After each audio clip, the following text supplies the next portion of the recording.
Hi friends, അതെ ഈ 176ാമത്തെ pillar വരുന്നത് എരമല്ലൂർ ജംഗ്ഷനാണ് കേട്ടോ. അപ്പോൾ ആ എരമല്ലൂർ ജംഗ്ഷൻ കഴിഞ്ഞ് തെക്കോട്ട് പോകുമ്പോൾ, അതായത് തുറവൂർ സൈഡിലേക്ക് പോകാൻ നേരത്ത് ലെഫ്റ്റ് സൈഡിൽ കുറേ കാണയുടെ വർക്കൊക്കെ നടക്കുന്നുണ്ട്.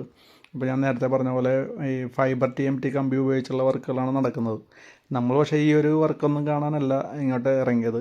ഇവിടുത്തെ ടോളിൻ്റെ കാര്യം ഞാൻ പറഞ്ഞിട്ടുണ്ട്. എരമല്ലൂർ അപ്പുറത്തൊരു ടോളുണ്ട്, നമുക്ക് അതിനെപ്പറ്റി ഒന്ന് കാണാമെന്നുള്ള രീതിയിൽ ഞാൻ കഴിഞ്ഞ ദിവസത്തെ വീഡിയോയിൽ ഇട്ടിട്ടുണ്ടായിരുന്നു. അപ്പോൾ ഇതാണ് ഈ എരമല്ലൂർ കഴിഞ്ഞിട്ട്, അതായത് 176ാമത്തെ പില്ലർ എരമല്ലൂരാണെങ്കിൽ ഇത് 202ാമത്തെ പില്ലർ തൊട്ടാണ് ഇവിടെ ഈ ടോളിൻ്റെ അത് സ്റ്റാർട്ട് ചെയ്യുന്നത്. അപ്പോൾ ഒരു 7 പില്ലറിൻ്റെ ഗ്യാപ്പ് വരുന്ന അത്രയും ദൂരമുണ്ട് ഈ ടോൾ വരുന്നത്.